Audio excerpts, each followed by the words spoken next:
haven't received any apologies, sir, for asking. All right. So in relation to my opening remarks, just to say that we are obviously winding down the year to Christmas, and therefore we will try and see if we can have 2 more meetings before we break for Christmas, which would be November 25th at 10 o'clock and December 9th at 10 o'clock. So I'm proposing those dates for members to check their diaries and come back to me at the end of the meeting so that we can sign off on those dates. And today there's another meeting at 2 o'clock. So we will break between 12 and 12:30, depending on where we are with the OUR. Today we're gonna have the OUR respond to queries that were raised by members and also to go through some of the recommendations that they made in their presentation so that we can get a fulsome and holistic look at what the OUR is recommending and also clarity on some of the queries that were made by members. So for those members that had made queries, they will be responded to today. We are going to defer confirmation of the minutes of the last meeting until the next meeting. Is that right, Ms. McCarthy? You'll be ready by then? Yes, sir. Based on some backlog in relation to that. So as I said, we're proposing for the 25th of November at 10 o'clock and December 9th at 10 o'clock. Thereafter, after the completion of the collaboration by my ministry MSET with the LRD and the AGC and the Office of the Parliamentary Council in determining policy position of the ministry's recommendations and the language of the proposed amendments to the Act, MSET will when present its recommendations from those efforts to the committee in our meeting in January. So we are actually trying to set a schedule and a timeline for completion. Once that is done in January, then obviously the decision of the committee from the MSET's presentation in January will be incorporated into the committee's report to Parliament, which will include the amendments to the Act to be done by the OPC. So in essence, members, what I'm saying is that we are trying to set a timeline and a schedule. And the way it looks now, it looks like between January and February, we should be in a position to complete, to be to the point of a presentation of a report to Parliament. So that is the timelines that I have in mind. Obviously, when we reach closer to the meeting of December 9th, which will be the last meeting for this year before we break for Christmas break, we would have a better idea as to where the ministry is. We have Kadeen Campbell, who led last time from the ministry. She lead again today. Kadeen, I don't know if you have anything you want to add to that in relation to the schedule and the timelines that I've given.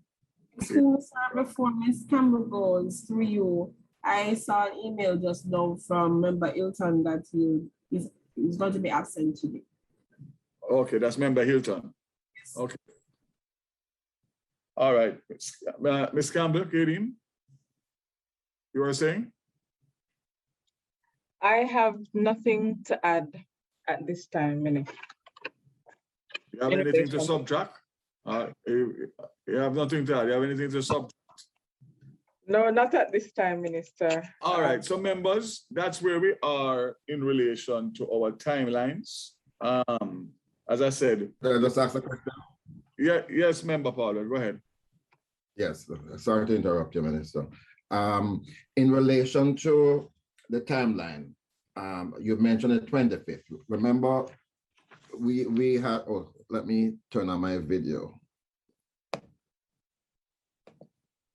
Right, remember, we had said that it was very difficult for us to proceed, to continue to do the work until the ministry is in a position to give us the adequate policy guidance. So I'm assuming that by the 25th of November, the ministry would have provided us a matrix of all the outstanding issues and a position that they are recommending. Katie, where are we in terms of timeline for that? As you can imagine, Minister, without that, it is very, very difficult, especially for the non-technical people who are part of this committee to really engage and participate fulsomely, you know? Understood, understood. Fully understood. Agreed, 100%. Katie? If I may respond, thank you, Minister. The presentation that you mentioned in January is intended to present the ministry's position in respect of the recommendations before this committee. And in relation to Member Paulwell's comment, then the ministry would be in a better position in January to give its position in its fullness on the recommendations before the committee. So with that said, Member Paulwell, I suspect that what they're saying is that they won't be ready until January, which means that it will be pointless in us continuing to meet unless it is that OUR doesn't complete. We don't complete with OUR today, and we need another session. So yes, Minister, what I did recently was to go back to the original presentation by the ministry, which was quite a comprehensive presentation that your director made at the time, and it had embodied in it some of the issues that we are grappling with. And I thought policy position. What I'm hearing Kadeen to be saying is that you're not going to be able until January to do that comprehensive presentation, without which I agree with you, Minister, the committee's work will not be able to be advanced, because I think we do need such guidance as we have been suggesting. All right, so that would mean that we will take today OUR, and we have 2 hours, a little 2 hours plus, depending on where we are with them. We may need to come back. If we have to come back, we have to come back. But we would need to hold the January date very tight. Kadeen, we'd have to hold the January date tight to be able to get back to the business of the committee, of the Joint Select Committee immediately after the Christmas break. Agreed. So you're giving us an undertaking that you'll be ready for us in January. In January, yes, Minister. All right. So Ms. Mack, you heard that. So we'll have to look at see what dates in January, Okay. so we can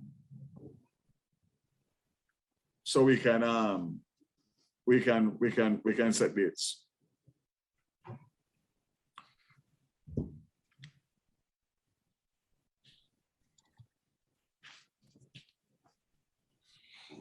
All right, so with that said, we will at the end of this meeting decide based on where we are in relation to whether or not we need to meet again for this side of the year. And we will now invite the OUR to make their presentation and of course respond to the queries that were made by members. I understand that we have Ms. Cheryl Lewis, Ms. Shenny Riley, Mr. Cedric Wilson, Mr. Courtney Francis, Ms. Colette Wood, Ms. Lorraine Patterson Walters, and Mr. Valentine Fagan of the OUR. Over to you. You can tell us who of that group will lead on the presentation. And of course, we look forward to the presentation. Thank you.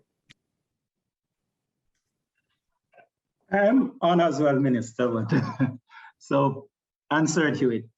Shani Riley will be leading the presentation as the last time, but I'm sitting in because I want to hear the comments as well. Thank you. Good to know that you are there, Mr. Hewitt.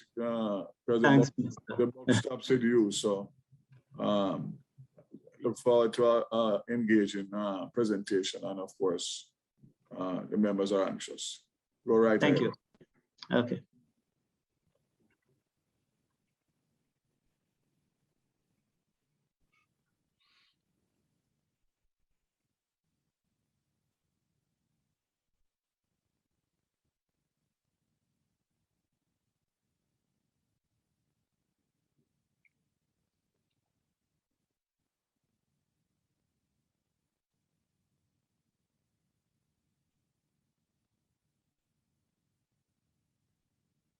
Is somebody speaking? Because I'm not hearing a word.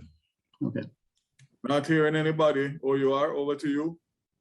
I saw Miss Riley on earlier, but I'm not seeing her. No, I'm not sure if she got bumped out of the meeting. I'm not seeing her anymore. Right. I'm looking and not seeing her either. We had sent, of course, the responses to the questions, specific questions that were raised, set out in a matrix. And we understood that there might have been other questions from the previous presentation. I think what we would have normally done is gone through a summary of the responses we have provided.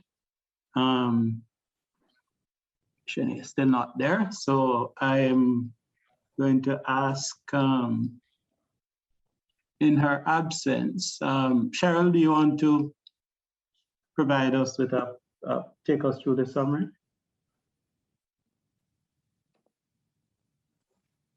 Morning on. Shanae is having some technical difficulties. I'll start in a moment.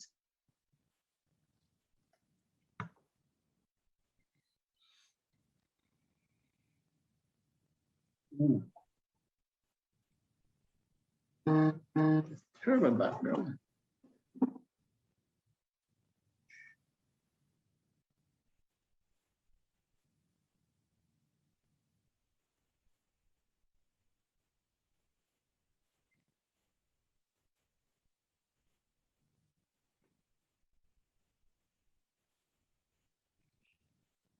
I'm sorry, I'm not hearing anybody again.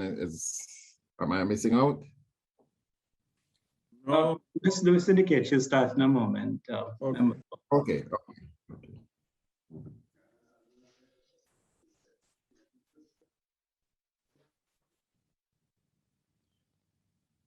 The OUR's bandwidth is very low. That is quite ironical, Mr. Hewitt.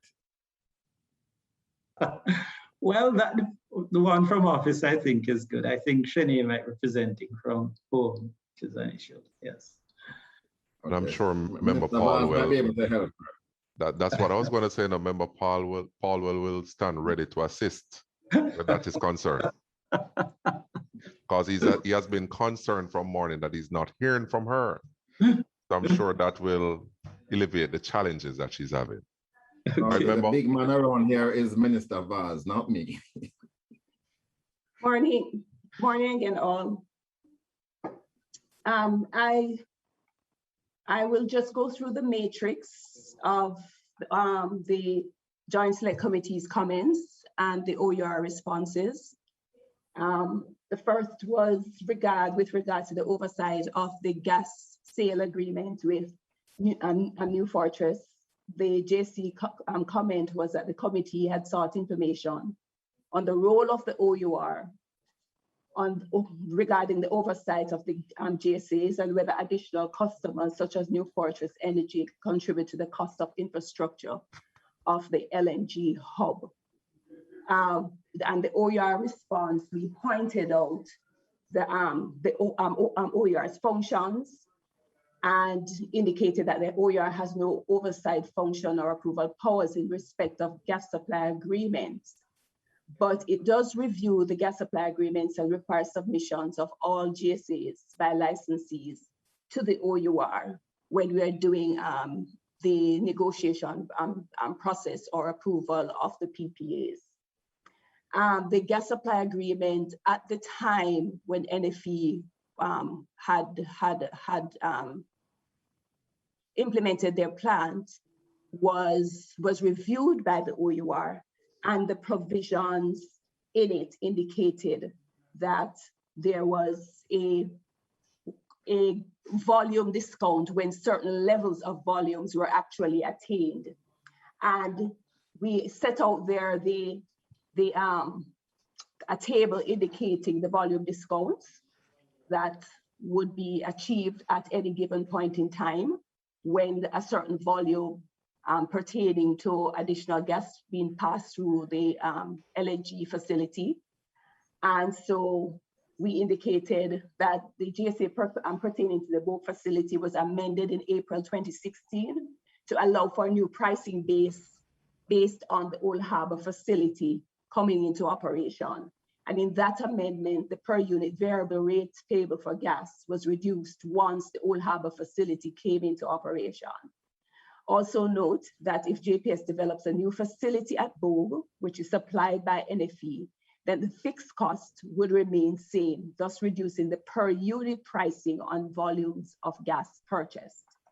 A new clause was also added to allow for further reduction in the price of gas purchased under the GSA, where the supplier sold natural gas on similar terms or better than under the Bogue GSA to IPPs in Jamaica, selling at least 5 megawatts to the grid or to an industrial customer of JPS not listed in a schedule to the GSA. So indeed, Chair and members of the committee, there is the volume discount depending on the volume of gas that is passed through the facilities, and it is being monitored by the OUR.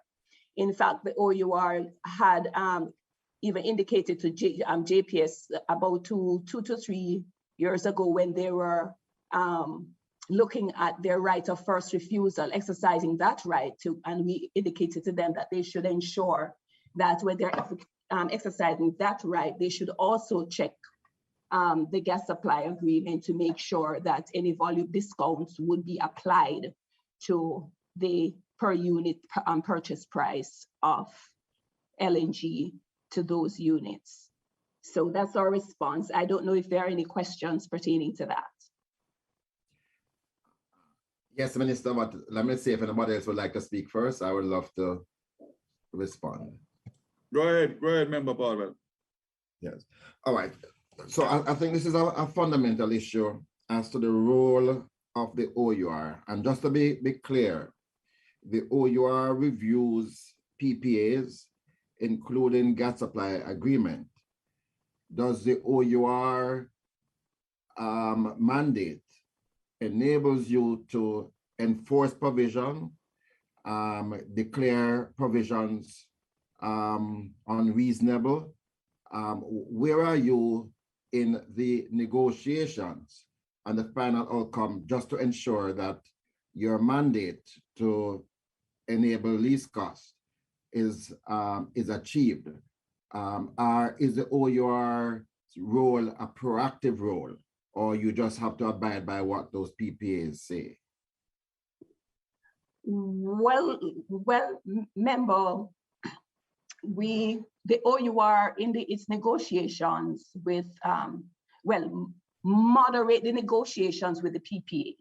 We are responsible for actually approving the PPA explicitly under the Electricity Act.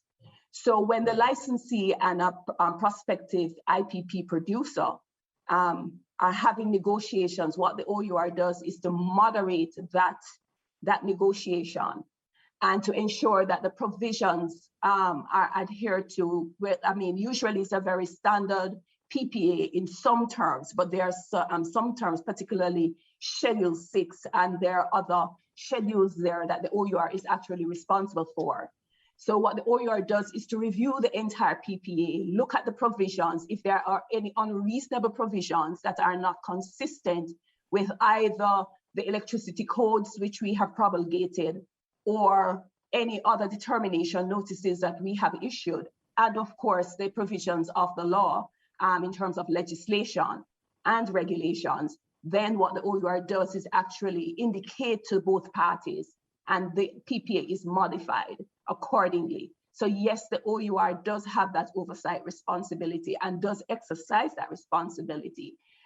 In that, the gas supply agreement is a fundamental part of the PPA to ensure sustainability and also to indicate the security of supply. So the OUR undertakes that as a matter of course to review the last gas supply agreement. The last gas supply agreement, which is the NFE one, the OUR actually actively at the time indicated and made changes. And it was the OUR who actually introduced the volume discount accordingly in that PPA. So the OUR is indeed doing its work and indicating whether any provision is reasonable or unreasonable. Right. And I'm so happy about that, because it then leads us to the two fundamental issues that I had raised. When we were negotiating with both JPSCO and New Fortress, the establishment of a facility in Jamaica known as the Hub, it was quite clear that the upfront cost for the establishment of an LNG facility would be borne by JPS customers. But the fact is that all other end users are benefiting from that infrastructure. At the time, there was no contemplation, as far as I'm aware, of volume discount. What I assume that every other customer of New Fortress would contribute ratably to that cost of the infrastructure that the customers of JPSCO have been subscribing to. And I want to be absolutely clear, though, that those new end users, those that have come on stream since infrastructure has been established, are they paying ratably to the cost of that infrastructure? And can the OUR say definitively that that is so? I think I'm unable to answer that. I wonder if Valentine Fagan, if he could have some insight on that. Because clearly that's the role of the OUR, to ensure that the JPSCO customers are treated fairly. And this is one of the treatments that was envisaged when the upfront cost was borne by the JPS customers. Valentine Fagan here. Good morning again, everyone. There are two issues really. We have two sets of customers. Excuse me, Mr. Gas Fagan. customers. Sorry, Chair, through you. Mr. Fagan, you're required to turn your camera on. I hope I won't affect the bandwidth to that extent. Let me.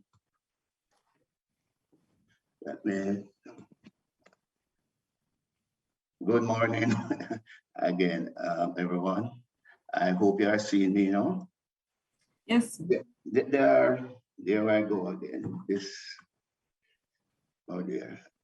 Yes, there are real two sets of customers really. There are those customers that are electricity providers to JPS, and meaning the IPPs, SJPC.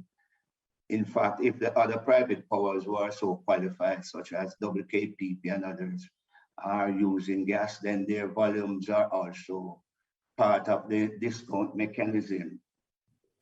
Currently, the gas that is being now supplied to the other users, other commercial users, are not under this discount to the electricity sector. In fact, those volumes of gas, they are not really, they are imported through the Bogue terminal and not through the hub at Old Harbor. So they have a separate arrangement. They're not really coming from the hub. However, during the last discussion, we ensured that the ROFA plant benefited in terms of the actual quantity of discount to the pricing that was received. And I recall, I believe that Cheryl alluded to the fact that in the ROFA deliberation for the CB, we ensure that a reduction or the price that is received by the JPS ROFA was reflective of the reduction in cost. But it is not hard and fast in respect to the Old Harbor hub because the gas is not supplied to the other industrial users. They're not supplied from the Old Harbor hub. I need to just clarify that, sir, Mr. Fagan. Firstly, I saw recently a document from New Fortress about their export of gas from Jamaica, which seemed to be an arrangement that allows for them to do processing here and for such gas to be exported to other destinations. Is that taking place? Can you confirm that? Member Paul, I cannot definitely confirm that is so. I am only aware that gases to the electricity sector in Jamaica is subject to this type of discount. But Mr. Fagan, clearly the OUR must be able to confirm that if in your role as the principal regulator, that is a fundamental issue. You have mentioned that Old Harbor is the hub, even though BOG was also established by the Jamaican consumers. So if it's coming from BOG or Old Harbor, the fact that the Jamaican consumer had to pay for those establishments mean that the same principle ought to apply. That is, those other end users must contribute to the cost of the infrastructure, which will enable a lowering of price for the Jamaican consumer. So you are saying that you're not aware of any export of gas from Old Harbor. In respect to that particular hub, no, I cannot confirm that. Well, if not you, who can? I will look into the matter further, but at this time I cannot definitely say it is so. Yeah. But you agree that is a fundamental principle.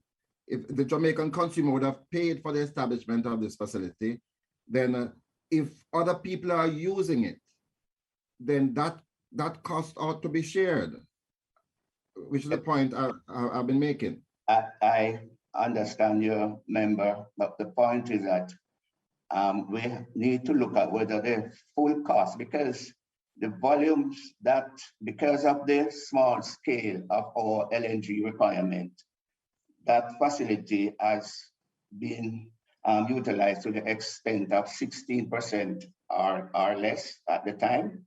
And that I'm not sure whether that full cost, I will check, is being borne by the Jamaican consumer. Well, if not the Jamaican consumer, then who? And you're correct. The reason why there was this notion of a hub is to enable tremendous benefits to flow to the country by the off-selling of gas from this hub. And it was contemplated that in the longer term, medium to long term, the Jamaican consumers would benefit from all of those throughput. And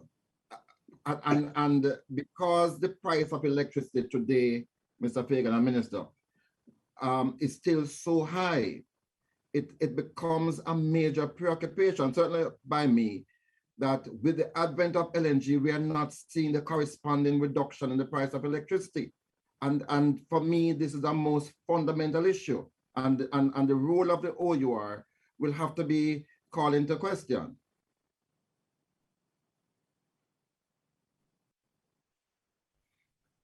There is still another matter, Minister, if I could just address it right now, in relation to the operations of the gas facility. May I just ask Mr. Fagan? Sure, right. Because the OUR has the responsibility of monitoring these PPAs and these gas supply agreements. Probably the OUR could advise me whether or not the maintenance arrangement for these facilities are in place and are being dealt with, because it is now my understanding that there has not been sufficient maintenance of the bulk plant, and as a result of that, we are going to be expecting a shutdown of that plant for some time, which would mean that you will have to now move to the alternative fuel, which is automotive diesel, to operate that plant for the time being when maintenance is being done. And also, Minister, I'm aware that the Port Authority is now actively contemplating, if not yet decided, that the plant at the port, which is the new Fortress plant, will have to be relocated to the premises of JPSCO in Bogue. And that is going to mean a cessation of the use of natural gas during that relocation period. Again, it means a tremendous increase in the price for the consumer. So I'm sure the OUR would be aware of these matters, and probably you could just give us your view as to what is happening and how we're going to alleviate those drastic price increases that will come if you move back to using automotive diesel fuel. Member Paul, I must say that's a very good comment. However, the OUR has been tracking this issue, and we are now doing legal review. We have done the technical review to ascertain the cost differences. And I don't want to speak out of turn, but I will say that there in the gas supply agreement, there are provision, or it's a provision to ensure that if the gas supplier cannot supply the gas as required and instead resort to ADU, then the price difference has to be for the account of the gas supplier in the event that they are not able to supply the gas. But I think our legal team, and I will ask Shirley if you wish to speak on that, is reviewing those issues. But there are provisions in the contract to compensate. Shirley, if you will. What about the provision for take or pay, which is, I gather, a part of the arrangement? No. If I may just interject here, Member Paul, indeed, as indicated by Mr. Fagan, the OUR is quite aware of the current movements in terms of the LNG terminal facility down in Montego Bay. We have gathered all the necessary information. We have actually met with NFE. We have met with the Port Authority. And we have now engaged in a legal review of all the documentation, because it's very important to know the genesis of this matter in order to opine on where the risk and the liabilities lie. And the OUR has undertaken to issue a decision as quickly as possible. We have pulled all our resources together to ensure that this matter is completed very speedily. So we are indeed looking at it, and we should have a decision made by the OUR soon on it, because we are quite cognizant of the fact that electricity prices is critical to the development of the economy and the nation as a whole. And therefore, we are seeking as best as possible, and based on the legal ambit, of course, how we can mitigate that or ascribe the liability where it truly lies. So we are indeed looking at that. I see Minister Hill wants to ask something. So let me, Chairman, my hand is come up. back to it. Through you, Chairman, may I go ahead? Member Hill, go ahead. Right.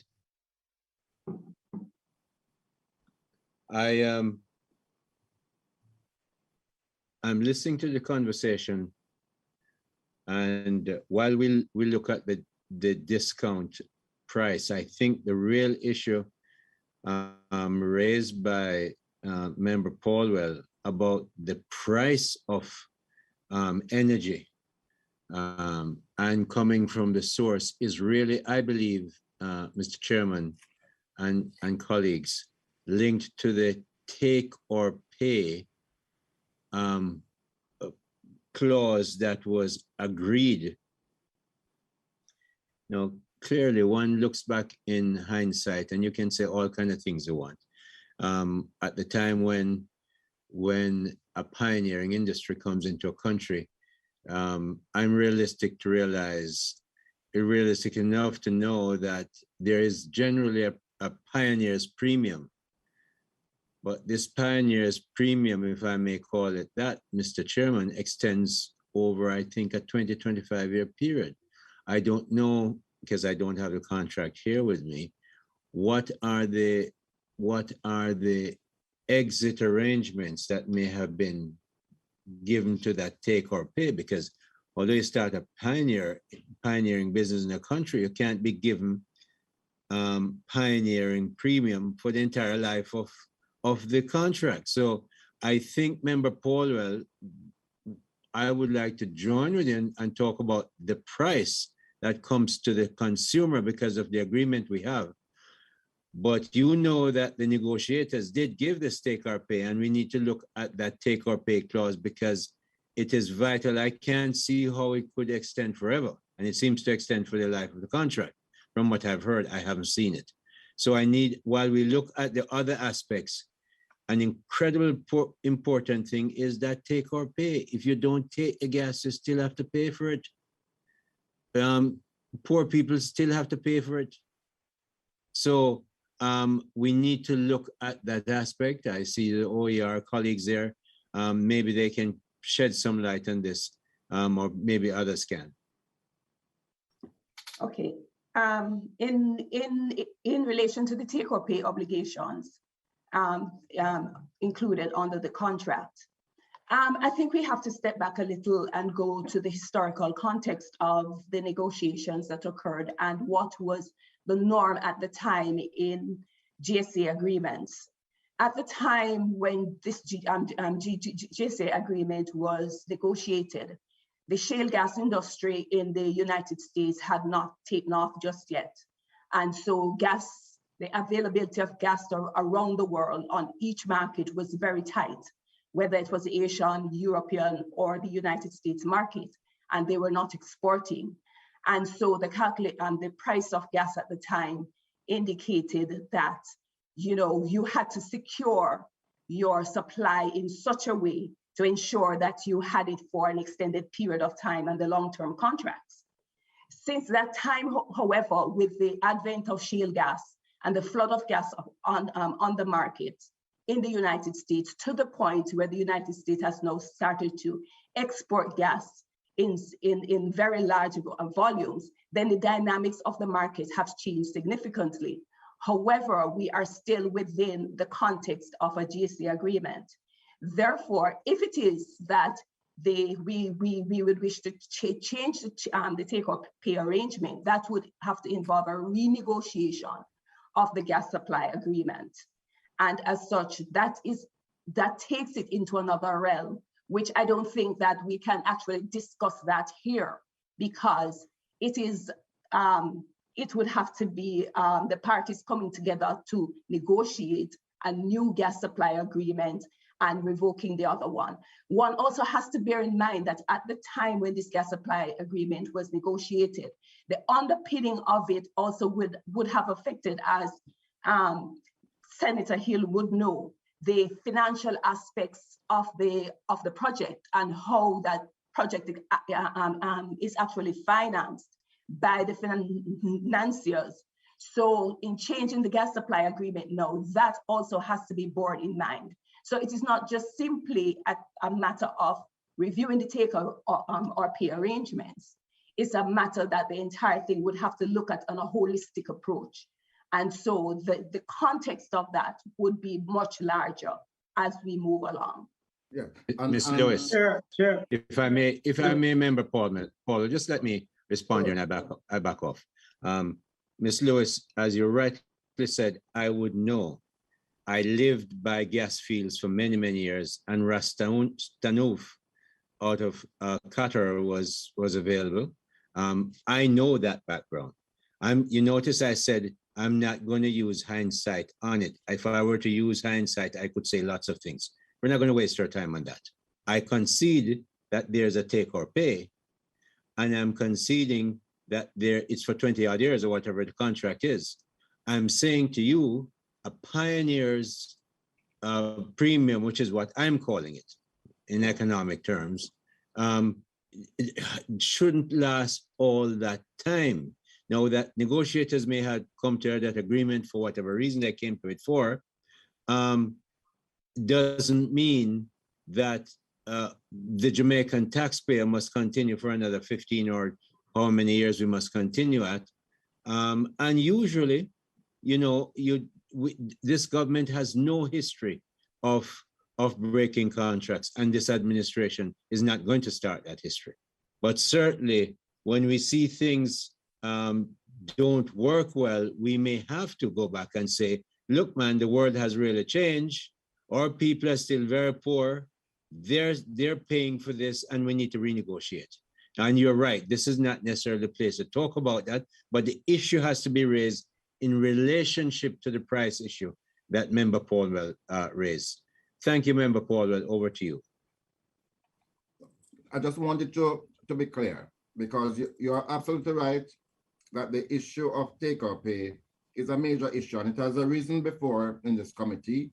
And it is something, Minister, that I think, Minister Vaz, that we have to, in our final reflections on this piece of legislation, pronounce definitively on, because I believe in this modern era, you now need to move away from 20-year PPAs, because Jamaica is no longer that place that is so starved of investors that we have to bend over back to facilitate some of these very unfair arrangements. So to the take-or-pay agreement, the point I was making, though, is a much more immediate issue, which is to look at the role of the OUR to see whether in the context of these arrangements that you are monitoring to ensure that the consumer gets the best price. And I've just raised for you two immediate matters. The fact that an LNG facility might have to be closed and relocated, which will mean moving back to the use of diesel fuel for some months to come, not too sure how many months. Whether or not that period is known, how it can be curtailed, and who is responsible for this lapse? Is it the Port Authority's insistence now that the plant be relocated? It's an immediate issue, and I think that it needs to be addressed, Minister. Chair, if I might come in. Go ahead. Because I think, and thanks, Member Paul, as Ms. Lewis indicated, once we had wind of this issue, we have focused on it, including bringing aspects of it to the attention of the executive. We have indicated to JPS that clearly there can't be a pass on of any such charges until we have pronounced on it. The current arrangement do provide for what obtains if you switch to ADO. And the question is whether this is captured in it. The matter of who has liability is clearly something that we're looking at, and we're zooming in on it. And I can assure Member Paulwell that the OUR is not about to allow charges to be passed on to ratepayers if they are not legitimate. If there are issues in the contractual arrangement that essentially it's a legal matter and it's the settled opinion is that it has to be passed on, that's one matter. But we are assuring ourselves about that. So I can give you the assurance, and that is something that we are focused on, or we have a laser focus on.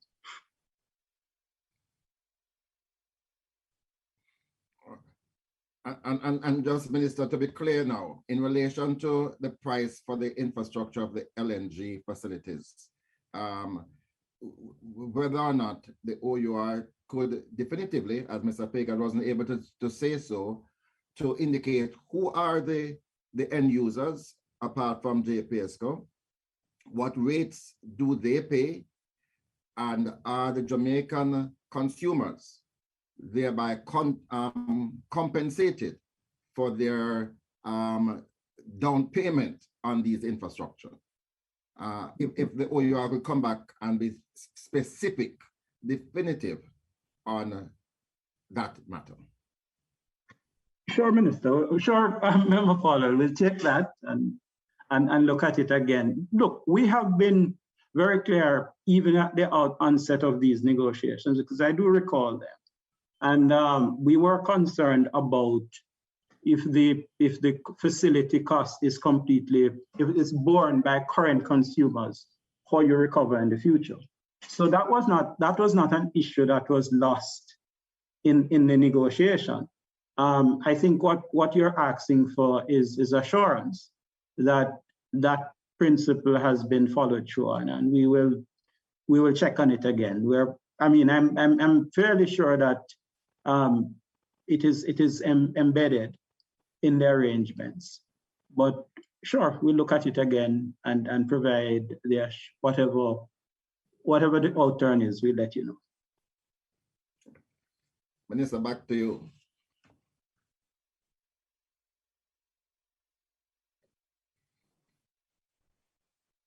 Chair, if I may move on to the next response by the OUR. Minister, you're on mute, we're not hearing you. Chair?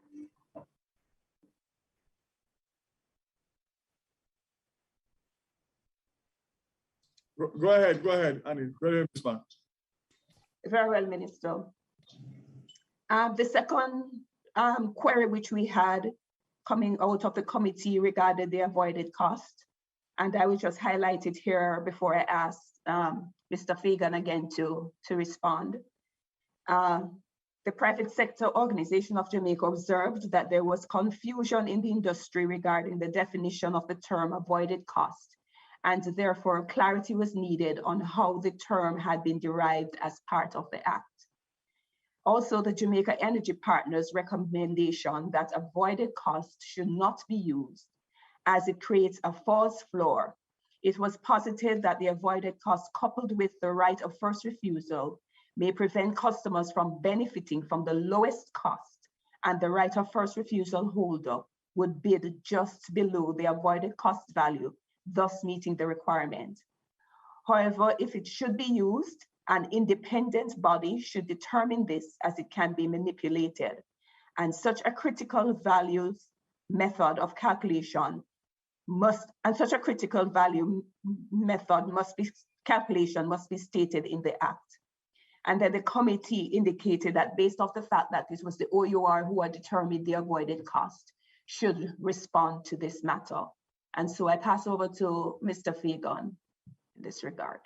Before Mr. Fagan comes in, I just want to make sure that it's recorded that I completely endorse the comments that were made in that query. It's absolutely it is obfuscated. Nobody knows exactly how it's done, and because of those who may have an interest for one reason or another, not necessarily nefarious, but certainly self-interested, it could be manipulated, and that could turn out to be nefarious. It's time to change this, and I agree with the recommendation.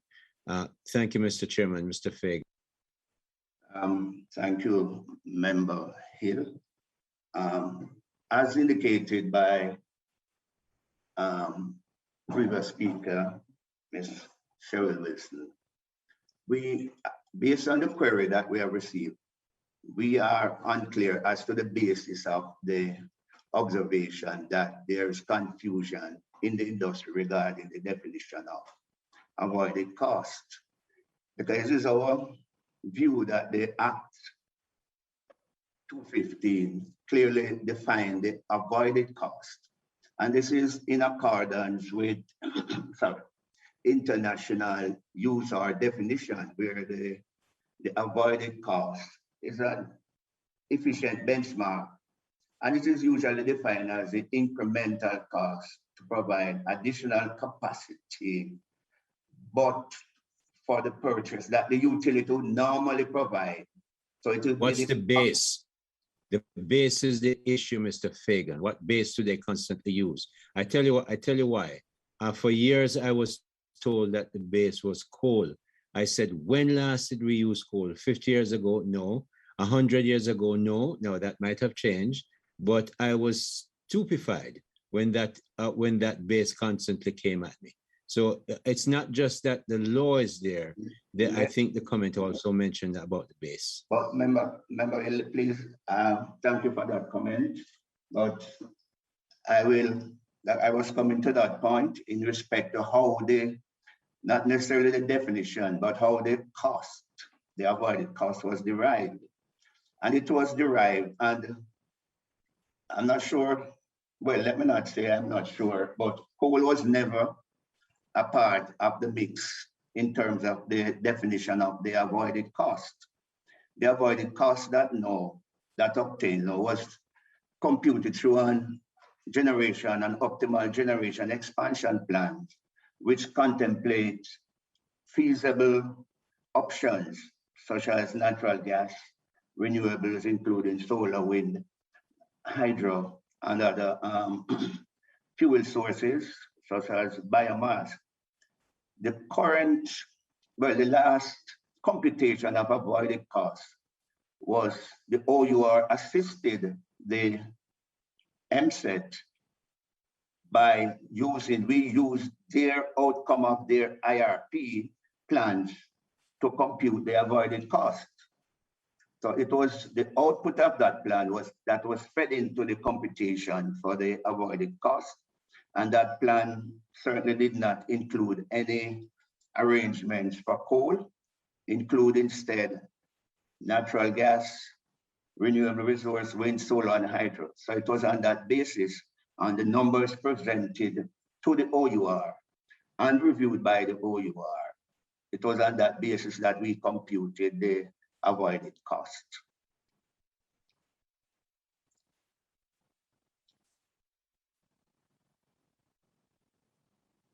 Chairman, through you, it's interesting, and this is a conversation I always had with my friends at OUR. You notice what they use, and yet, if I were to ask you what percentage of our energy is produced not from any of those three that you named, natural gas, wind, and solar, it would be a significantly higher percentage than 50%. Again, the issue of if you really want to drive down cost, the whole thing has to be looked at, and it must be absolutely transparent. A 10-year-old who understands basic mathematics should be able to calculate it. Right now, it is not entirely clear. In my view, and I think that it must be much more. If we continue with this, then it must be available to everyone, publicized, put on your website, how the calculation is done, what percentage is used of what, so it can be questioned and changed from time to time if necessary. And I have no objection. In fact, I totally agree, Member Hill. In fact, and to the initial statement you alluded to, the current mix is now 70, just under 70% natural gas, the current energy mix in the generation sector, 13% renewables, and just under 20% liquid HFO. So to your point, the mix, or in contrast, the mix has actually evolved and has actually changed. In fact, wonderful. It's good to hear that. Yes. Yes, that has been happening since 2017, 2018 with the new plants. And also, we must say that the IRP, which is the responsibility of the minister, the MSET. Yes, yes, yes. And that has been, that has been made available, I think, has been published. I'm not sure how much consultation was done by the ministry. I cannot speak for them, but I know it was shared, it was published. It is on the, I have a copy, we have a copy that has been circulated to agencies. And this was the basis on which based on their outcome on which we developed the avoided. And as you said, Member Hill, it's not a very complex calculation if you understand basic mathematics, and it is published. What we have done here in our response, as you will note, we have actually agreed that in the interest of transparency, those formulae should be published. And we have indicated in our response, yes, this is the basis on which the avoided cost is calculated, and all the equations, I believe, are presented and the steps are presented in the interest of transparency. It is all included in the response that was submitted there.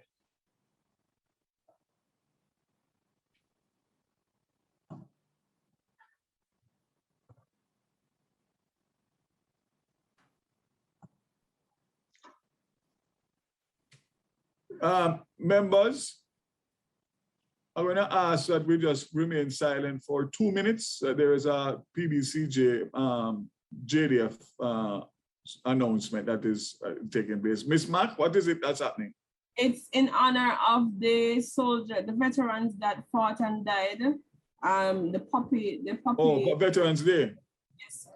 All right. So we'll ask you to remain silent for 2 minutes. Starting from now, I'll tell you when we join, we start.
All right, we're back on. Yes, I'm watching the YouTube page and it's still up. I'm not sure. Yeah. All right. We can continue. Go ahead. Members,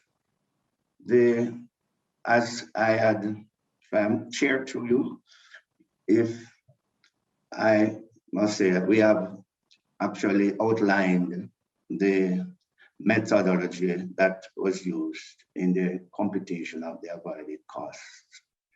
And it is there to be seen. And we certainly support the view that this should be something, this method or other suitable method should be published and be made transparent and should be included in the act. That criteria should be included. So that is our view on the computation. And we have outlined the steps that we have done there. And we think it should be. Just on that point, Minister, just ask Mr. Fagan a follow-up question, because I agree with you that all of this should be transparent. In many of these PPAs and gas supply arrangement, the details are not really known by the consumers. And I'm not even sure if the minister is privy to some of the details. Would you not also agree that such pricing details should be made public? Is that addressed to me, Member Paulwell? I'm afraid so, yes. Well, these are, from my perspective, these are contracts that impact the public. I am not au fait as a layman on legal matters with the ramification of the publishing of these contracts. But I know in some jurisdiction, they are published with the appropriate, sometimes blotted out, but the basis of those contracts are published. But I'm not sure how it will be treated in this jurisdiction. Maybe Cheryl or Shane perhaps would want to opine on that.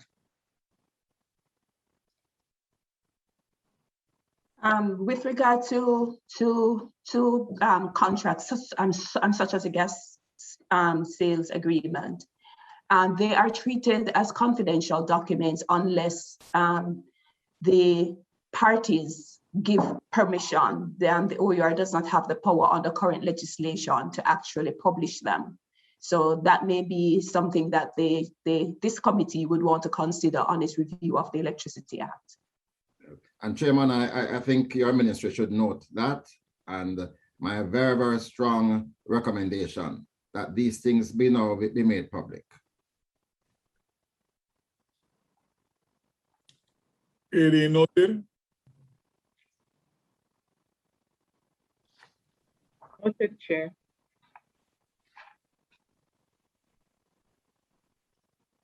All right, we can move on.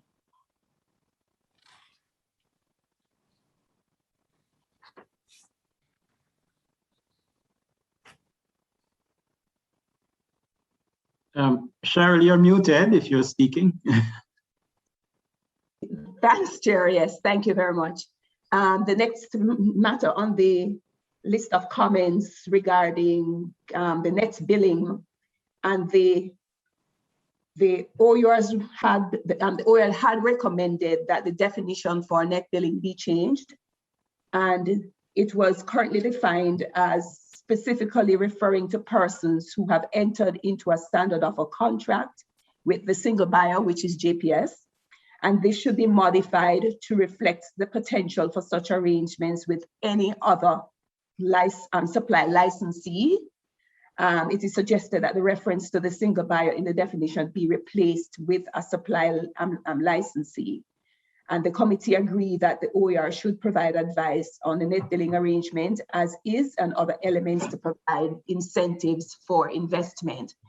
Chair, at this point in time, I will hand over to Ms. Riley. She's now back online.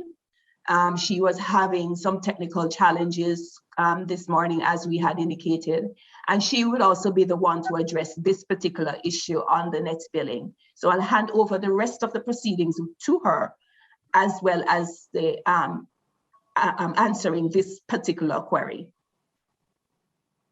Good morning, members, and again, I do apologize for my intermittent appearances.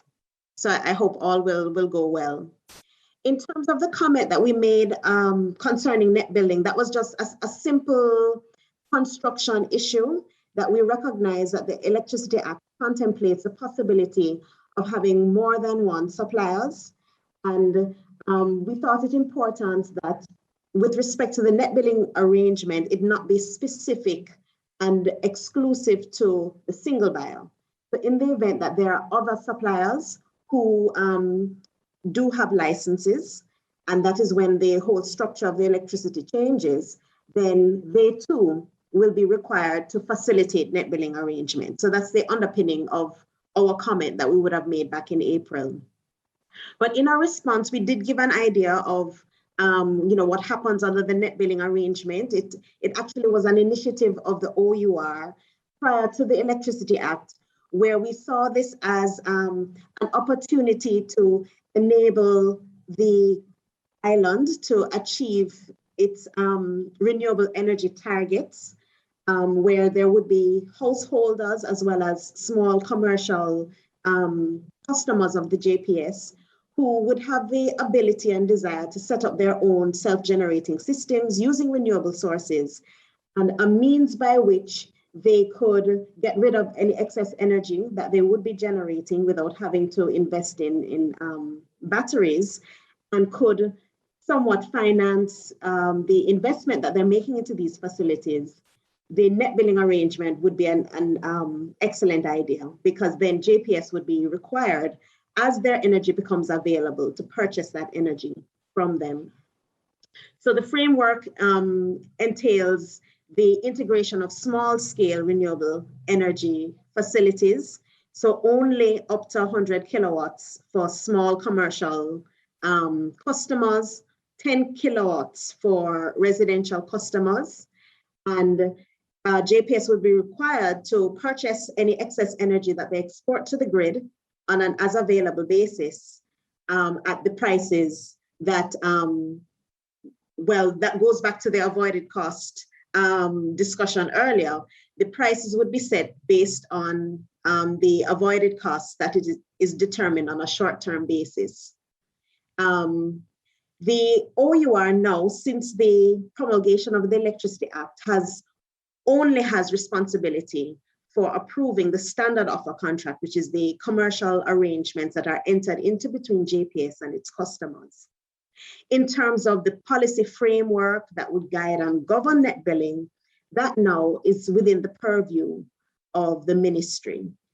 And one of the matters that would influence the eligibility for persons to participate, for example, is any capacity limits that are placed in terms of who and what type of facility can participate in the net billing program.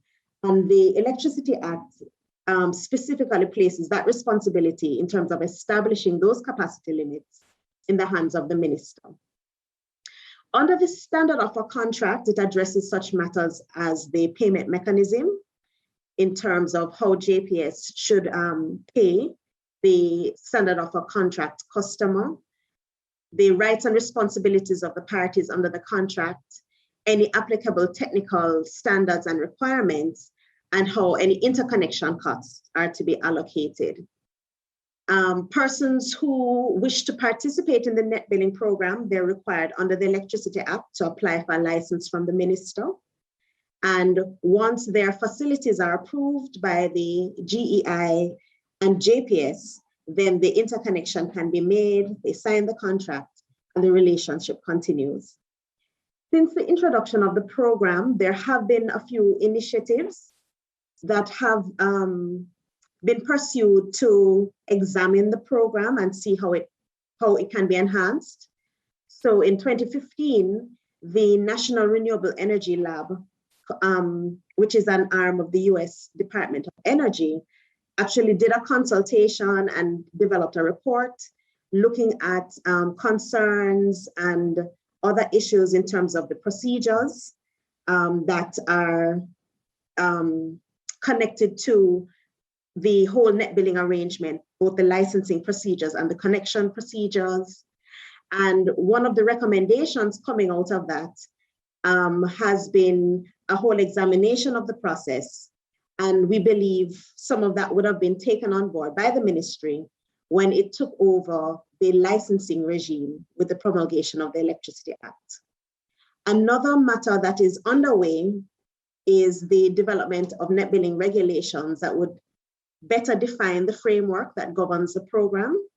And we have been engaging with the ministry on that. And we know that there is a set of draft regulations that are up for review. And so we anticipate that the ministry will be engaging with us with regard to that in due course. I know there was a specific question in terms of incentives. And so the expectation is that to the extent that more incentives are needed to support the net billing program, that will perhaps come out in the discussions that we have with the ministry as it develops its regulations.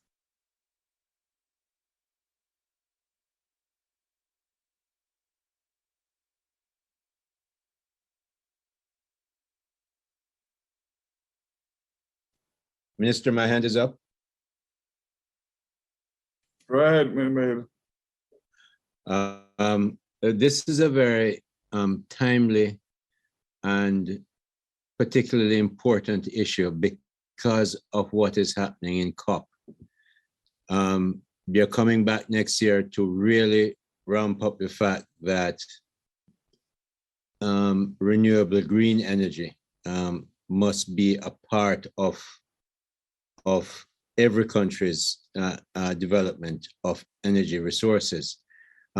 Needless to say, I must remind everyone that Prime Minister Holness is a tripartite co-chair with President Emmanuel Macron of France and His Highness the Emir of Qatar for the $100 billion fund, climate fund.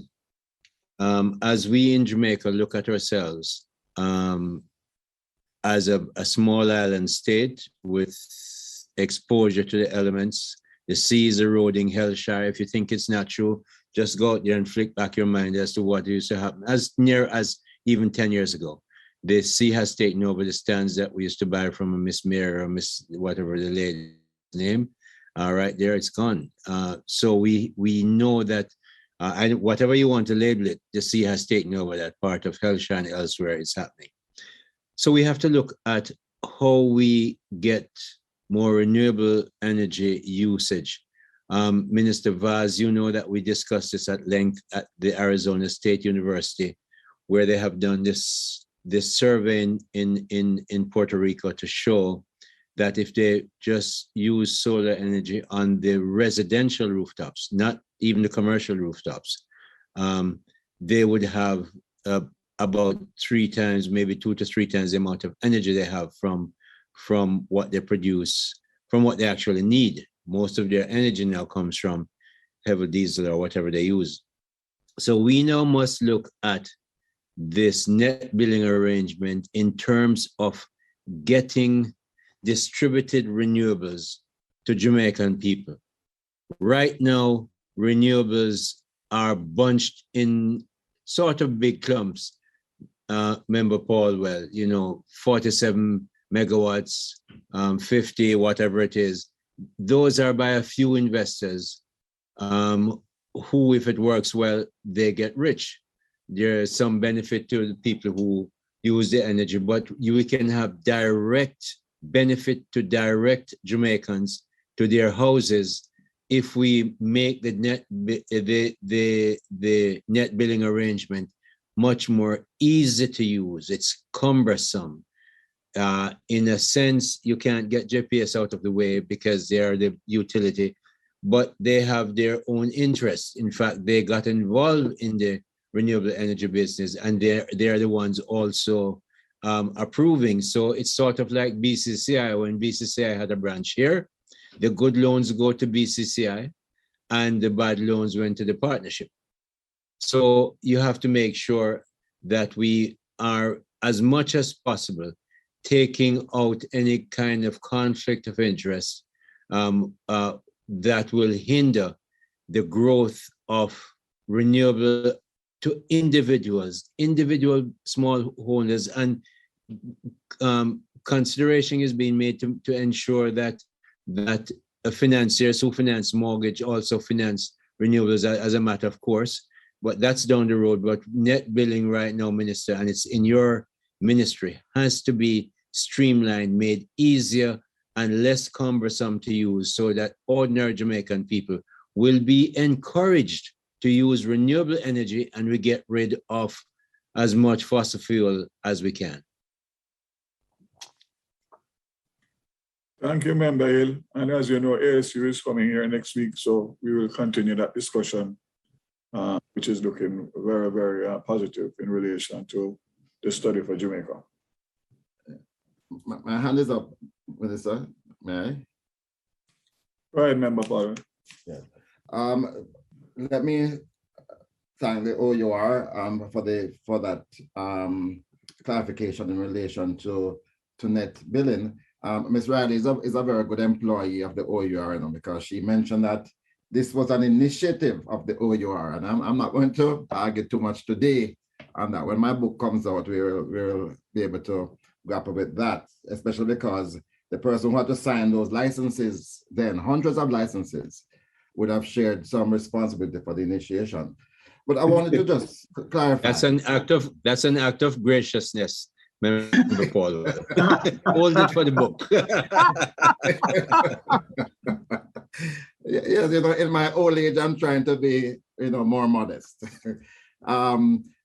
Let me just ask, because at the time when this facility was developed, we had a notion as to the total amount of demand that we were going to try to satisfy, to encourage the public to satisfy. And I wonder whether or not we were able to achieve that objective. I know it was restricted to 10 kilowatts for homes and 100 kilowatts for businesses. So probably the OUR could just say whether... Those should change as well. Sorry to interrupt. Those should change as well at this time when we're looking. Right, which was a point I want to get to. But I just want to understand whether or not we had achieved the total amount that was determined to be reasonable, whether we should not, as you're hinting, Minister Hill, make that ambition even greater, and how we're going to make the process so seamless that it will encourage and incentivize others now to come on board. And probably in the same breath, we could hear an update on power wheeling, which is also another thing that I was trying to get going, but we weren't able to achieve it. Thank you for the question, Minister Paulwell, and I'm quite certain at the time. I'm MP. I'm sorry, forgive me. Member Paulwell, sorry about that. I'm going to ask if any of my team members have their finger on any statistics or data that we would have received in terms of net billing. I know that the overall capacity related to a percentage of system demand, and I'm not sure if based on the number of licenses issued vis-a-vis the number of actual net billing connections, whether that total limit has been achieved. Does any of the OUR team members have that information at hand? So, morning, everybody. Courtney Francis here from the OUR. Morning, everybody. Courtney Francis here, OUR. Yeah. Morning. Go ahead, man. Right ahead. So, just by way of a quick update, based on information received from JPS, well, first of all, the limit would be around about 12 megawatt based on our calculations for the program at the time of inception. Based on recent information from JPS, they would not have achieved that level from legitimate net billing license connections. However, what JPS seems to be saying is that there are a number of unauthorized systems out there. So when you put all of those in aggregate, that 12 megawatt limit or threshold would have been exceeded. This is something that we're looking at, but again, the OER is not, too deep in the process of the licensing and the interconnection arrangement. So, by virtue of... If I may, I'm sorry to interrupt you, but when a claim like that is made, it bothers me. We only have one utility company in the country.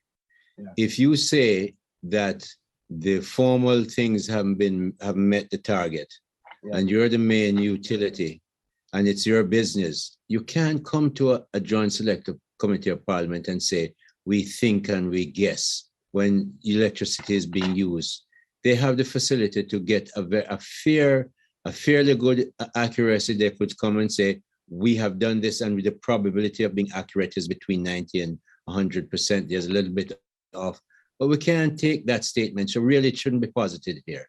If you know that there are people, and I'm not saying you owe you are, because JPS gave you that thing. Yeah.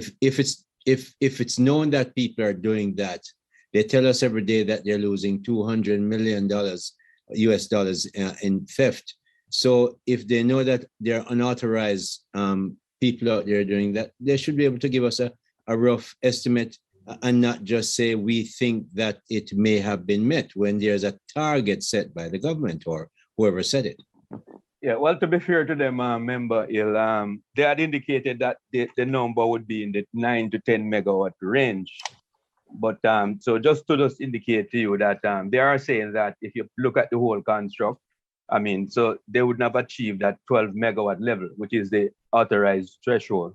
But they would indicate to you that in their investigations, they have found a number of installations which would not have complied with the established regulation. So I'm just pointing out that this is something that we are looking at also, and they are also looking at it. So, at a later meeting. Yeah, I don't mind the pointing out is when you go and make the claim that the target must have been passed. That's all I'm because I too know that there are people out there who do that, but we can't make that claim until we get a good estimate. We don't know how much it is.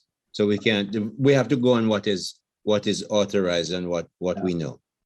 Yeah, so that's a fair reason. No, but I also know, but I don't think we can move on, Mr. Francis, because the net billing arrangement is a specific arrangement. A person is given a license by the Minister of Energy, and on that basis, that person goes to the JPSCO for interconnection. Thank you. That person gets a benefit by way of the sales to JPSCO. So I'm not too sure what you're saying, because that arrangement cannot exist without JPS.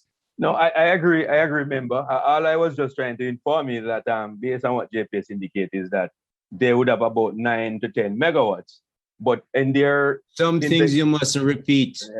You're the OUR. Fine, thank you. You are the OUR. Don't repeat nonsense like that when everyone has to get a license from the minister. It can be checked. Yeah. So please, you can hear them and move on, because that's what I'm doing. Moving on. Okay, thank you. Senator Hill, I beg you, let us not move on so quickly, because this is fundamental. We had established this 12 megawatts to try to encourage people to come in droves to increase our use of renewables, especially solar. We have not hit that benchmark as yet. And this was some years ago. We are told that the actual licenses that have been issued amounts to about 9 to 10 megawatts. So we are short by 2 megawatts. That's a substantial amount of energy to be produced. So I think there has to be a program by the ministry of educating the public so people understand that there is this opportunity, because it is in fact an opportunity. At the same time, indeed, last time when we met, we were concerned about those other persons like myself who established a facility, wasn't interested in going to the then minister for a license, but is generating electricity using renewable energy. And I think the country has a right to know who these persons are, so that it can, when we go to these international conferences, Minister Hill, we can boast that we are doing better than we actually are in terms of our statistics. So it is two different issues. So if we could just make sure that that 2 megawatts, that is a shortfall of the ambition that we had set, that we now need to set another ambition, well over 12, and to try to encourage by public education our people, because this really must be, I'm very surprised when I hear that we are 13% of renewables. We should have exceeded 20% by now. The Prime Minister of this country wants us to get to 50%. So in his lifetime, and we are not going to achieve that if we don't provide the proper information and the right incentives. In fact, if I will come in, I'll come in here. This is like we're playing tandem, Member Paul, but it's vital because again, COP26 we're making all kinds of commitments. We have to make sure we get there. And Minister Vaz is going to be really a lot out of your office, because that's where the license get done. That's where the monitoring has to be done to see that people who have difficulties, they're sorted out, because many people have gotten discouraged. I talked to somebody this week in Treasure Beach. You know what they're trying to do, Minister? They don't even want to have grid tie. No, everything that we do in this act must encourage people to have a grid tie arrangement. They're going to Tesla batteries and they don't want to hear anything about JPS because they say in 1 month, my bill went up by 50%, by 75%. They're not interested. So we're going to have to make sure we make the net billing and the installation of renewable energy so good that they will use a formal arrangements.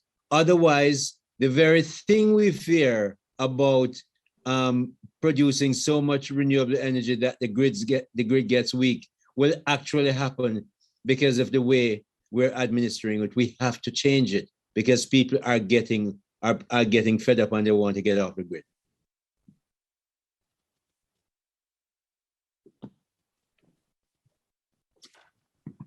Well, Member Paul, Member Hill, you know very well where we are with the GPE, and I'm hoping to have some good news by the end of this year in terms of timeline for RFPs. What about power wheeling? OUR? I'll ask Courtney. And Yes. before you move on, you talk about arrangements, formal arrangements with big companies, Minister Vaz, and I completely agree with that because we have to have some big renewables in there, but you have to look at distributed, make sure that I see JPS going to market for 100 megawatts of renewable. So they can't say renewable is not needed. Maybe we should take 30 or 50 megawatts of that and really push distributed renewables for ordinary Jamaicans to get the benefit of solar energy, not just through a utility that would add on all kinds of costs to it and make it expensive. Good point.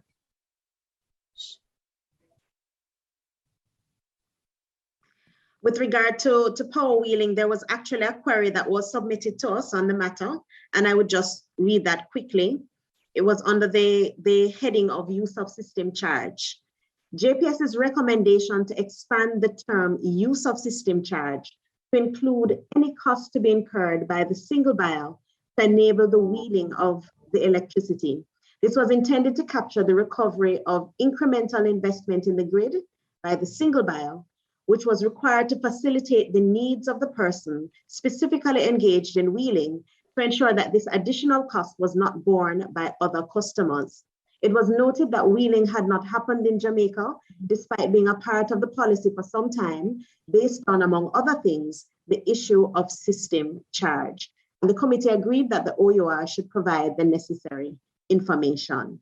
So I'll ask Courtney Francis if he could just provide an update. And could you adjust your camera, Courtney, as well? The camera. Yes. See me? That's all right now? Yes, okay. Thank you. Thanks very much, Shane. So on the matter of wheeling, as we have indicated in the response, so we have been dealing with wheeling for quite a while now.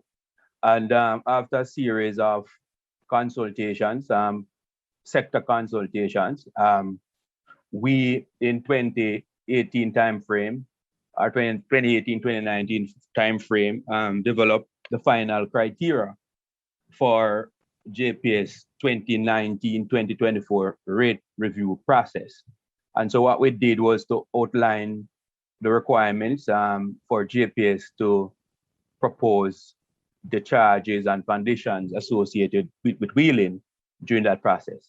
So we did that, and those are documented. During the process, though, in 2020, we issued the final consultation document on wheeling to the public for comments and feedback.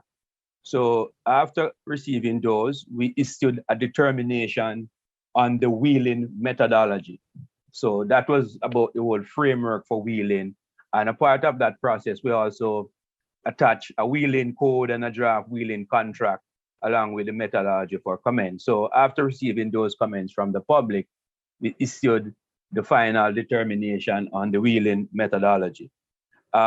So going back to the rate review application. So in the rate review application, JPS proposed a number of charges that are applicable to wheeling, and they said they could also be applicable to auxiliary connections and other services. So in our criteria, what we did was to establish some principles on which the charges or the methodology should be based. These are, just to summarize, these were predicated on simplicity, cost reflectiveness, economic efficiency, and there should be no discrimination in terms of cost allocation. There should be transparency, and there should be compliance with the rules and regulations that are related to the wheeling framework. When we assessed the proposal, we found that the charges as derived by JPS were not fully consistent or in alignment with the criteria that we had established. So what we did, we wrote to JPS, we establishing the determination notice to say that, look, we find some deficiencies with your proposal, and what you need to do is at the 2021 annual review, you need to take these factors into consideration and resubmit the charges associated with wheeling. At the 2021 rate review filing, JPS did not submit any charges or rates for wheeling. So we noted that, and we have discussed this with them, and the expectation is that at the 2022 rate review filing, there ought to be a submission for wheeling, because as the license sets out, the wheeling charges would have to be based on JPS cost of service study. And so this is a very important requirement. So the process or the mechanics is such that JPS would submit the rates, we review the rates, and if they are found to be acceptable, then we would approve the rates and set them out in the determination notice. And they could be reflected in the rate schedule that is applicable to all customer categories. Unfortunately, JPS did not submit those rates, and the expectation is that at the 2022 annual review, those rates or charges associated with wheeling or some aspects of the system user fees would have to be dealt with at that juncture. So that is the summary position on the wheel at this moment in time. There's some modification that Chene had applied to the definition. Probably she can speak to that from a legal perspective. But if there are any questions associated with, the issues around wheeling, we would be I would be happy to take them at this time. I would like to this time before Senator Hill, because I'm sure he would as well. In 2014, 2015, Ms. Riley did say that it was at the initiation of the OUR, but the then minister pursued two matters vigorously, net billing and power wheeling. And these two initiatives were geared towards enabling the greater use of renewables. It was to democratize the use of renewables, to expand the volume of renewables, and to provide that incentive. We were able to achieve some success, limited success, with net billing. But we have failed entirely on power wheeling.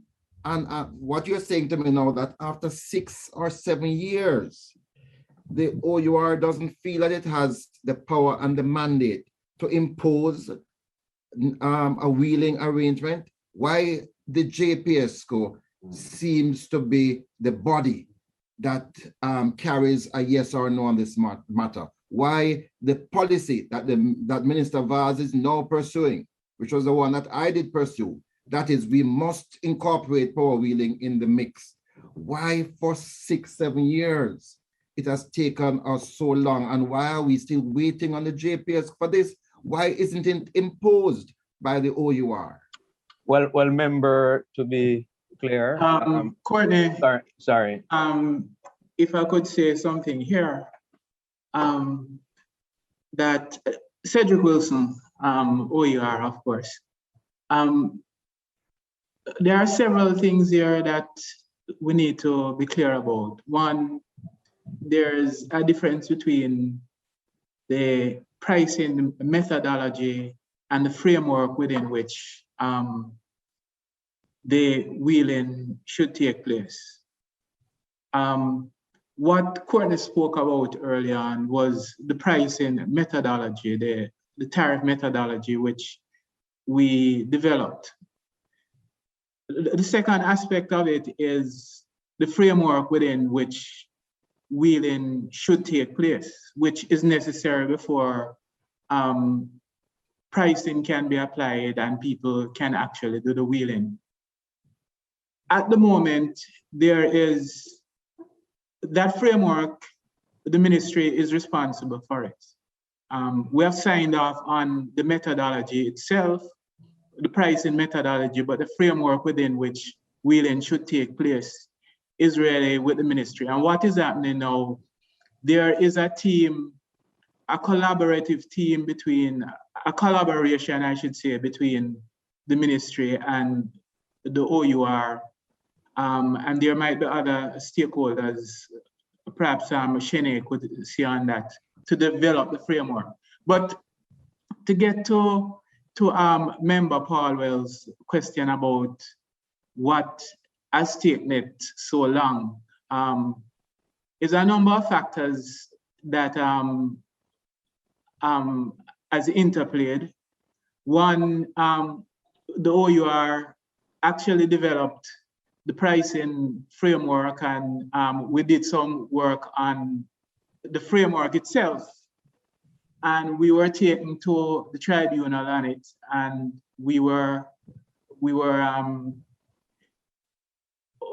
told that we couldn't go ahead, and we had to do things a little bit differently. And out of that, it is out of that we have now come up with the pricing methodology based on the rejection by the tribunal. And I think, insofar as I'm concerned, I don't see any reason why we can't go ahead with getting wheeling on the ground, as long as the framework for it to take place can happen. And when we talk about the framework, we're talking about how you deal with top-ups, how you deal with system losses, how you deal with the actual connections. All of those things have to be a part of that framework. So I only hope I've helped to answer the question. One other thing I should say though, there's one other thing I should say. While initially the whole idea was about getting some of the smaller players on the system, the new license, the 2016 license, I've actually thrown that through the window, because the minimum load that you can have with wheeling is 1 megawatt. So 1 MVA. 1 MVA, sorry, 1 MVA. So I'm just trying to put that in context as well. And the other, sorry. I'm sorry, somebody just wanted clarification from the committee, what is meant by wheeling, because we're using these technical terms and some people just don't understand. But it's, for example, a company that has an operation, say in Montego Bay, it establishes a renewable plant in Montego Bay and wishes for its plant in Kingston to utilize that energy. The JPS, so the facility of wheeling, is to allow such a company to exchange or to add its energy onto the grid to facilitate its plant in Kingston. Yeah, thanks, member. Just want to add one more point to the discussion, is that in addition to what Cedric said about the 1 MVA limit for wheeling, the new license under condition 12 also indicates that the nature of the wheeling must be a firm capacity. And so, that has to be there. So in terms of, the plant coming on, it has to deliver firm capacity to the grid. So just want to make that qualifying remark.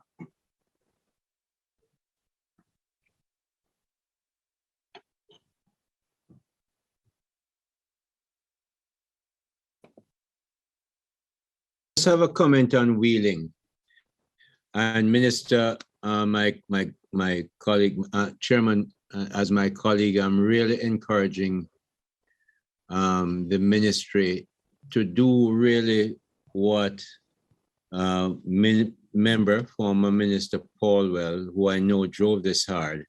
The ministry must take up this drive on wheeling and drive it hard, because we have to modernize our energy arrangements. There are big companies out there that I know one, for instance, I sat on that board and it was a heartache to get wheeling done. And in fact, with all the money and influence that they had, they couldn't get it done. So Minister, it has to be looked in. And we're not talking about poor companies here. You only generally talking about wheeling is people who have resources who can do it, and yet they can't get it done. It is too cumbersome. There are people who seem to want to block it. I'm not making an accusation, but certainly when you have these kind of companies trying and it's so impossible to do, you have to wonder why it can't be done. But it has to be driven by the ministry that the people elect to get it done. And I certainly strongly support that, because wheeling should have been happening long ago, and it's still not happening.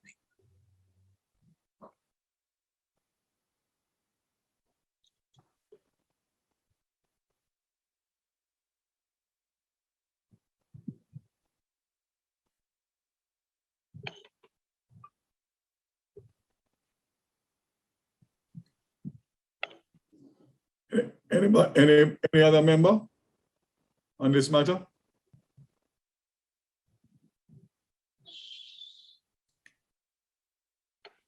Chairman, the other two members have thoroughly ventilated the issues. I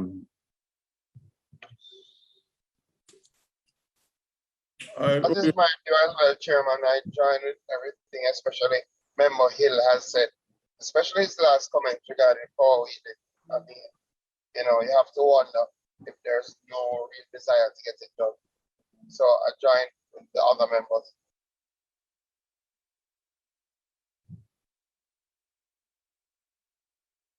All right, so you want to continue?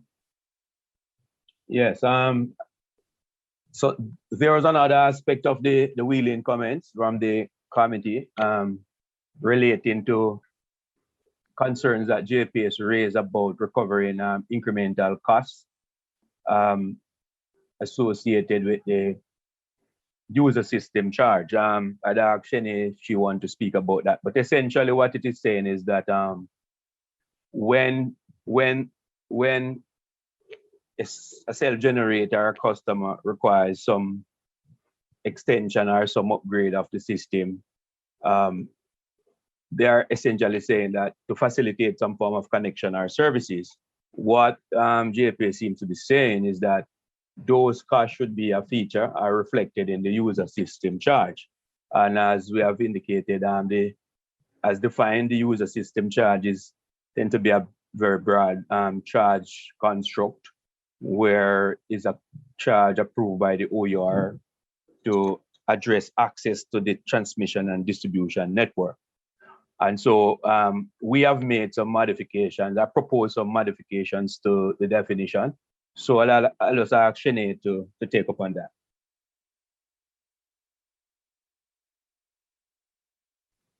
So you've put me on the spot, Courtney. Oops, sorry, my camera. Yes. Where the discussion on use of system charge actually came up in another query that was submitted to us, and that was in relation to the definition of supply.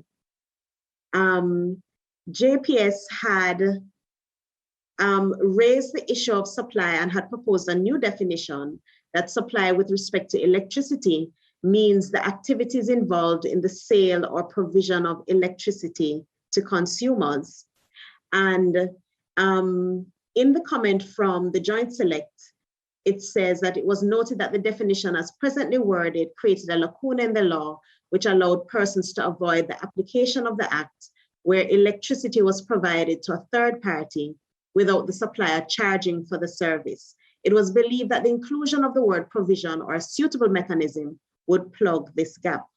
The committee expressed concern about this recommendation, as there were persons who established their own electricity system through renewables, but wanted to maintain connectivity to the JPS grid.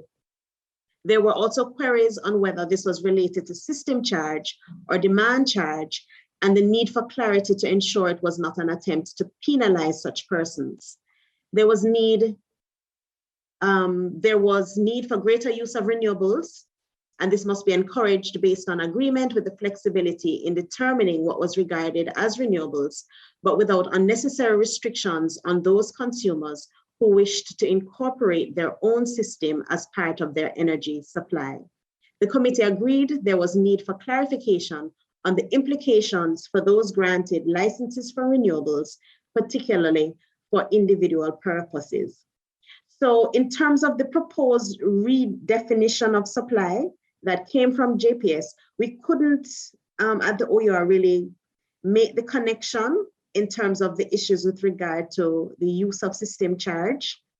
Under the Electricity Act, as Courtney has highlighted, the use of system charge is a charge that the OUR will approve with regard to access and use of the system or the distribution system or both. And when you look through the Electricity Act, this tends to come up specifically in the context of wheeling. And as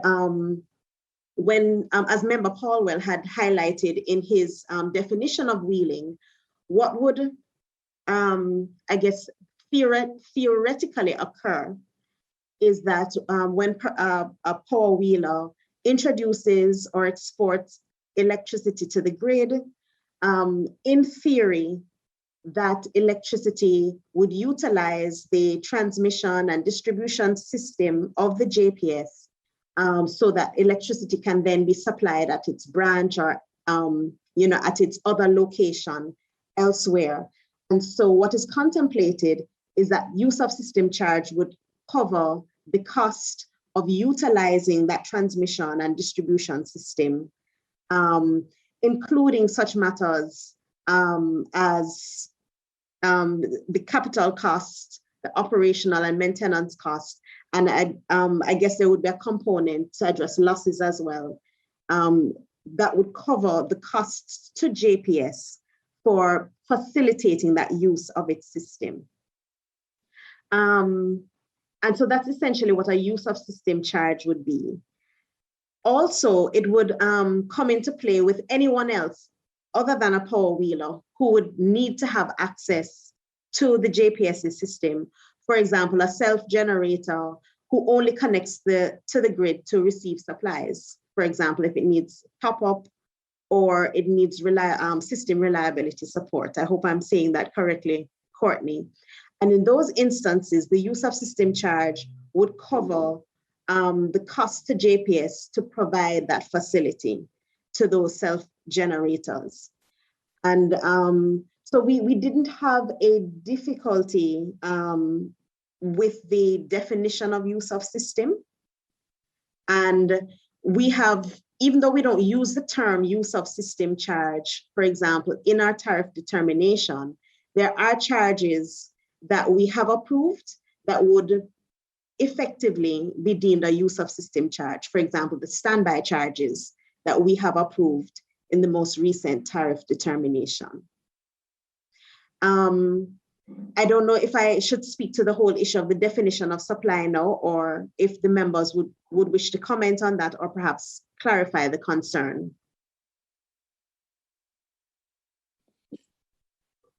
I would love to get a clarification because I'd just like to paint a scenario so you can explain to me whether or not this use of system charge is what is being proposed. So a customer X has a contract with the JPSCo, but that customer X also has his own solar system in place that he will use during the daytime, and then at nighttime he goes to the JPS. Is that person going to be affected by this new system charge? Because wouldn't there be a demand charge inherent in his current bill that he will have to pay that will enable him to utilize the JPS system. Because if that is the case, then you're going to incentivize such a customer from going to utilizing renewables. So just explain that for me, please. Cedric, would you wish to address this one? Yeah, let me get my camera on. I think in this case, when we talk about user system charge, I think it is really referring primarily to an access fee. So you might be connected to the system and you might not at any time. It would be more like a customer charge, like you are connected to the system and you might not necessarily use it because you have your own generation facilities, but just in case something happens and you might have to use it, that facility is there. And to that extent, you should actually be asked to pay some fee towards the system, contribute towards the system. And I think it is in that context, the use of system charge should be interpreted. I think there need to be some kind of understanding across the various stakeholders as to what this charge is. But in general, I think that is the whole idea about a use of service charge in the first place. This would be an additional charge. This would be an additional charge to what you would pay to JPSCO for receiving supplies of electricity? Yeah, it would be more like a customer charge, so to speak. So you pay a charge just for having access to the facility. That's my interpretation of it. Yeah, that's a disincentive for renewable users, total disincentive. No, but the fact that you're connected to the system and you have the facility just in case your system goes down, there should be some charge to be quite fair for that facility, so to speak. Yeah. So one of the other things, sorry.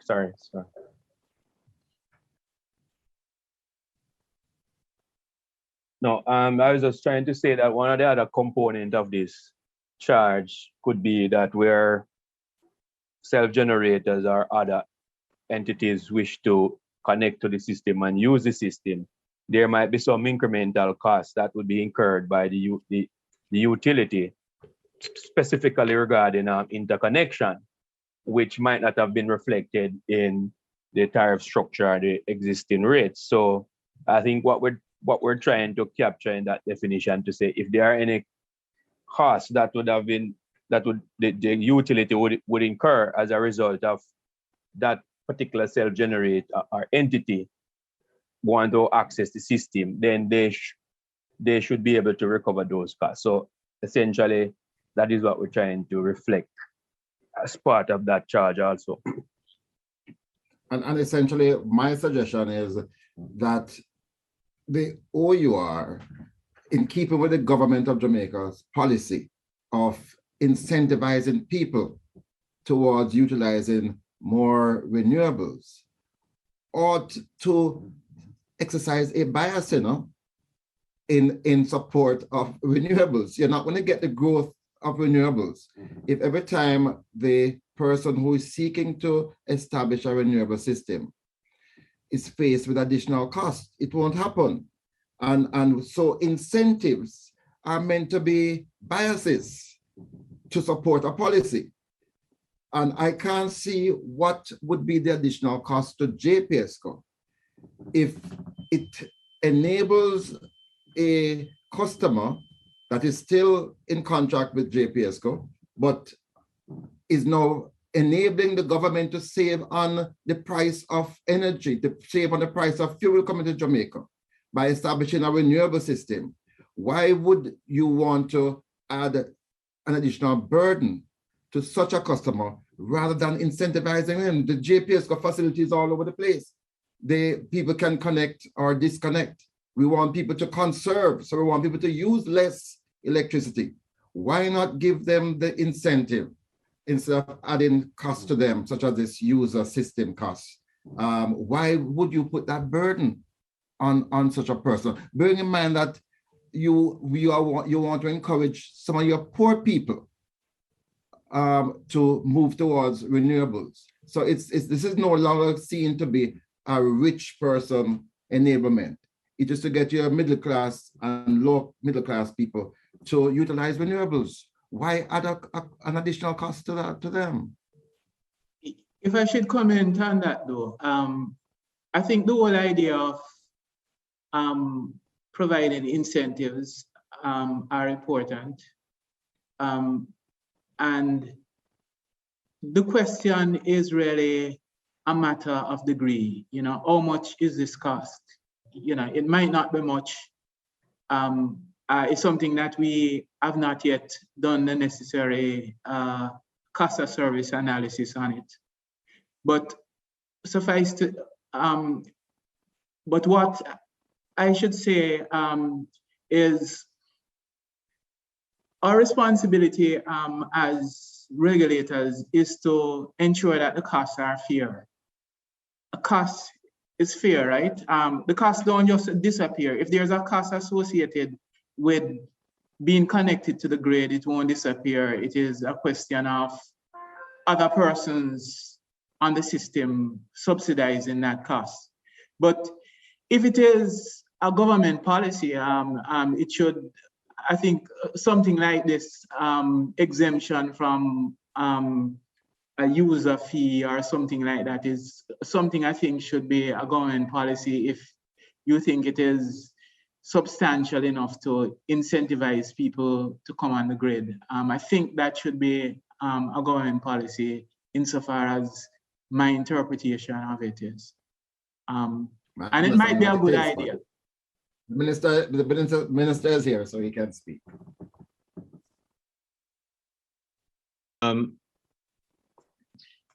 The issue of keeping a grid going is a vital one. We have only one grid in the country, which is why, although I'm a very strong supporter of renewable energy and solar and wind and whatever else, I do not encourage, even the people who talked to me last week from Treasure Beach, I don't encourage them to get off the grid because the country cannot operate without a grid. So I recognize that in order to make a grid sustainable, the cost has to be shared. Only if you decide not to use the grid at all, as some people have, then of course they don't have any charge to. But what we should probably look at, Member Paulwell, is how that charge is decided. And just like we talked about avoided cost and net billing, and everything should be transparently done. If we want to encourage people to develop renewables, then it must be transparent as to why or we want to encourage them to do wheeling, including from renewables. We must understand what is it they're being asked to pay for. And I am quite willing to say, maybe to provide a road service, we take a toll. Unfortunately, this is not for the people who are using the toll. That is the charge by the JPS for the grid. But in order to make a grid operable, there has to be some fairness of charge across the board. And while I'm willing to do that, it must be transparent, which is why, because the power is to make that decision lay in a few hands, which is why I press so hard for the equity of distributed solar, because otherwise, Member Paulwell, my colleagues, Minister Vaz, we're going to hear the loud cry that we've developed more inequity in our society because we won't even allow ordinary Jamaicans to use the sun that God give us. We allow big companies to get wealthy or run their businesses off the back of poor people. So it's a renewable issue, it's a climate change issue, it's a equality issue, and it's one that we at this Joint Select Committee cannot avoid. And therefore, if you're going to tell me that I must pay a fee for the existence of a sustainable grid, you better make it transparent to me so I can question it. You have made my argument for me, Minister Hill. And especially in light of what you said earlier to Minister Vaz, is the admonition that you've just come back from a climate change conference and the government of Jamaica is committed to seeing more renewables. Let us not disincentivize the people. Let us proceed to lower costs, lower admission rates so that they can participate. It's a pity I'm not in the same chamber that you are, so we could have this debate ongoing, but I know the minister might want to get on with his committee meeting. And Minister, I'm going to ask you to be gracious and allow me to leave. I have to go to a meeting at 12:15. Clearly, I hate to leave this JSC because it is so vital to the country, and frankly, I like the changes that we can make, but I have to go. So with your permission, Minister, I'm going to leave. Actually, Member Hill, there's a 2 o'clock committee meeting, so I think it may be a good time to call this meeting, and then obviously to come back on the 25th of November, because obviously we still have OER to continue.